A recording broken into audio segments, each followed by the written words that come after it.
Inhlangano eyengameleke izibonelelo zikahulumeni eGauteng iSouth African Social Security Agency SASSA ngamafuphi isixwayiseke labo abahlomula kuyo ngesibonelelo ukuthi beqaphele ngaphambi kokusayina amaphepha abawanikwayo ngabantu abazenza abasebenzi balenhlangano. Lesi sixwayiso siza ngemuva kokwenyuka kwesibalo sezikhalazo ezivela kubantu asebekhulile abahola imali yesibonelelo sikahulumeni lapho bekhala khona ngokuthi kunemali ebanjwayo emholweni yabo okuvela ukuthi ngeyomasingcwabisane bona bangazi lutho ngabo futhi ngakhumbuli bebajoyina.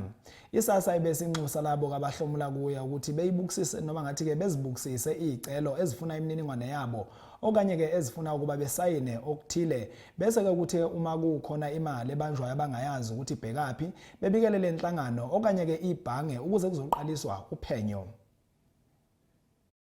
Uphiko olukhipha izibonelelo zikahulumeni okuyi-South African Social Security Agency seliqwashise kakhulukazi izaguga ezihola impesheni ukuba zigweme ukusayina izivumelwano ezingenalo ulwazi olugcwele ngazo. Lokhu kulandela izikhalazo eziningi zokudonselwa imali yesibonelelo kwizaguga. Kunabantu abagangayo la eMnyango abahamba baya emoli, abanye baya kwama-old age home, abanye benza door to door. Bahambe bese basebenzela uSASSA bathatha imininingwane yabantu.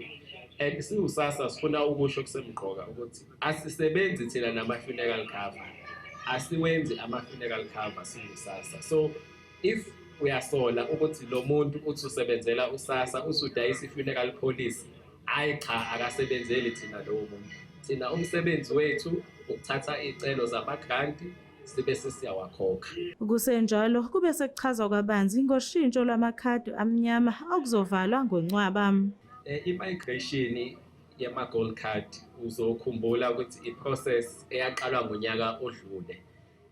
But ngoba abantu abaningi abakwazanga ukuthi ba-migrate from ikhadi leli gold to i-post bank black card, kwaba khona ama-extension I think amathathu.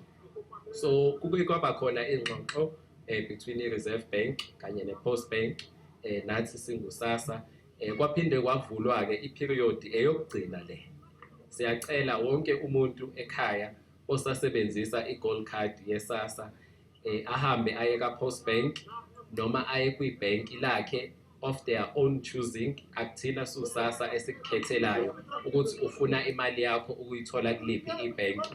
Asivumelekile thina ngokomthetho ukuthi sikukhombe ukuthi iya ka-Post Bank or iya kuliphi ibhenki, ilungelo lakho lelo. Lo mnyango ubusuqhuquzela laba abazithola badonselwa izimali ngendlela abangayiqondi ukuba babike emahhovisi kaSASSA. Ezindabeni zeSoweto TV, ngikunokulunga Mthembu ngisePimville.